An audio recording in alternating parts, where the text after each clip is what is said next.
Okay, so I have loved Talitha up really, really well, and I've assured her that I love her very much. And now I'm putting her into the water with her trimmed claws so nobody gets hurt. And I'm going to take the little cup of water and pour it on her little body. And I'm going to do her face real quick because their noses get dirty. And I'm just going to scrub her little face because I don't want to get soap in her eyes. So I'm doing her face while there's no soap in the water. And you get the sleepies out and you get the nose all clean. And kind of just do all around their face because that gets dirty. But you don't let any water get into the ears. So just get her all nice and wet. She is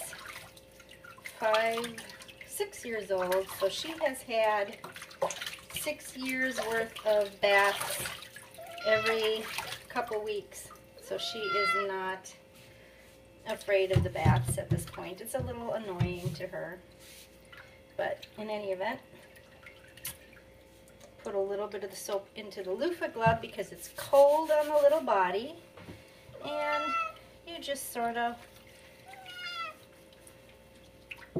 rub it all around, especially the feet because they get very dirty. Don't forget the bottom of the cat. Oops, there she goes. And again, the loofah gloves also help because when a Sphynx cat is wet, they are very slippery. Yeah, very slippery. So you want to make sure you get the bottom of the butt and the tail and the backs of the legs because that gets dirty and oily just like the rest of the body. The back feet, the belly,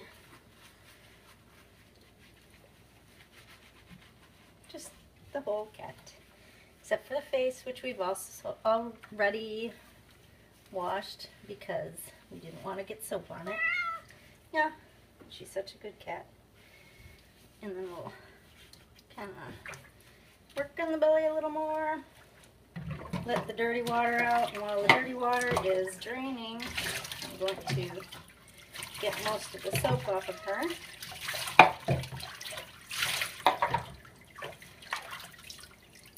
And then I'm going to turn the water on. Make sure it is not too hot or not too cold, because if it's too hot or too cold, the cat will leap out of the sink and everyone will get hurt. So I'm going to let the cold water get out of this thing. So now it's a good temperature. I'm not going to spray it right on her, but I'm holding it in my gloves so it's just sort of running on her. I've noticed that this has helped to keep them from freaking out because you don't want the water like shooting onto their body.